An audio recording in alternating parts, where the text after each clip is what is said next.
I struggled desperately, but could only feel the air in the cramped cellar growing thinner and thinner.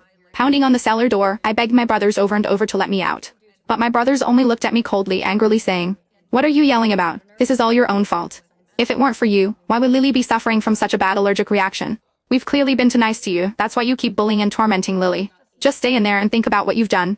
With that, William personally wrapped chains around the door while Henry piled heavy objects in front of it, eliminating any chance I had of saving myself. Now, watching Lily fake minus smile at my brothers, I let out another bitter, mocking laugh. "Brothers, the sister who loved you most in this world has been killed by your own hands." Lily tugged on James' sleeve and said in a pitiful voice, "Big brother, don't be angry anymore. It's my fault for being so weak and having food allergies. I'm sure big sister didn't mean it. Please don't blame her." James' expression instantly darkened. He said coldly, "That wretched girl, we've clearly spoiled her too much, letting her develop such an arrogant and domineering personality." William's eyes flashed with surging anger. The older she gets, the more narrow-minded she becomes. If it weren't for her, how could Lily have ended up in this state? At this point, Lily deliberately exposed her limbs, which still showed faint traces of the allergic reaction to the three brothers. There were still a few red marks visible. Henry gently stroked the skin that still bore slight redness. "Does it still hurt, Lily?" Lily lowered her head, her voice trembling as if she was about to cry. "It doesn't hurt. Really, it doesn't." The anger in William's heart was thoroughly ignited.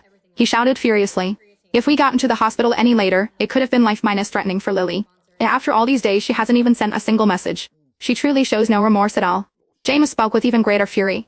"Go bring that wretched girl here to apologize. I don't believe she can keep refusing to say sorry." William and Henry joined in angrily. "It's all because she's relied on our support. Now that she's done something wrong, she must face proper punishment."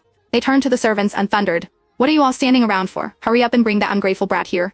And bring our disciplinary cane too." If it weren't for Rachel deliberately putting seafood in the meal, how could Lily have suffered in the hospital for 3 days? It's time to set the rules straight in this household. The servants didn't dare disobey and hurried off in my direction. I let out a despairing, bitter laugh. My brothers hadn't even investigated the truth before arbitrarily deciding I was guilty.